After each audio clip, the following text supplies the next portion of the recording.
Halife bolyanlar. Kuyunu çıkarttı. Kuyunu. Yok geçin. Çorap iyi yok.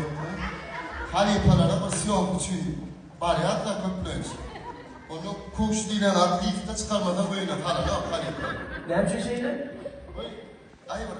Anzık gelse de öyle bakayım. Yok, iyi çıkardı, köptü. Evet, var adam hakikaten değil çıkarıyor yani. Rahat geçti. Emniyeden çıkar. Ondan çıkarıp var mı? Emniyeden aldım. Kavurma. Yani bunlar değişsinler. Halife bu. Yeni bilerler. Duruvermeli. Bolyadan balak bilen. Aslında bolya dediler balak bilen kuyunu. Ondan bolyadan. Ben halifani var ya. Bir yerde tuttum. Yeri de tuttum. Hiç kimin yok yerine halife aslında şeyle yürüyen eken.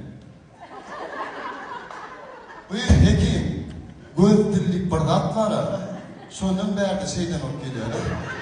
Şeyden ok. Aslında ben tuttum. Ova dostum abi. Ova var ya. Hiç kim yok da şey. Ben anardan gördüm yani. Hay açalım ya. Neden oldu? Tuttum. Aslında gözleri var ya. Şu kadar spreyimi ok kaldı. Yoksa at yanına bazıyım. Tek Ayça'nı bilen oldu. Şeyde mi? Bravo. Bazıyım. Türkmenistan'ın halk artisti Allah'can. Siz bilen birinci çıkışım şu sahnede. Ben katı bakta olan varsa benim geçemi olan hakikaten kendi öğrenim sizden diyecek kolyanın siz görüldü bir de.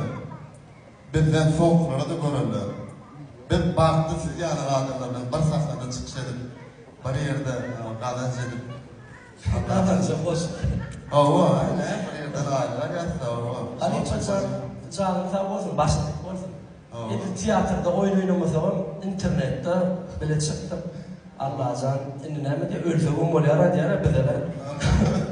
Şunlar artistlerle, şunlar aktrislerle, edil tiyatronun ortasını durup gurulayanla katmet beğenler Halife.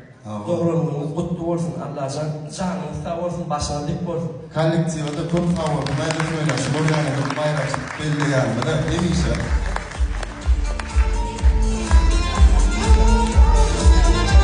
Şumayda kövüştürdüler Halife. Şumayda kövüştürdüler Rabi'yi bunu görmekten. Şuma çana iyisi. Bari kendine. Salsyan Halife, salsyan. Geliyor mu? Sağ olsun, başarılık olsun. Tanrı. İşte orası eski patron Halife. Tamam oğlum. Ayıklar sağ ol. Bunu Allah iyi bilen. Bunu. Gula elle ne gurluş taşına çıkıp Bunu verin. ben bilen. Ey fonksiyon, hadi at benden mi? İnne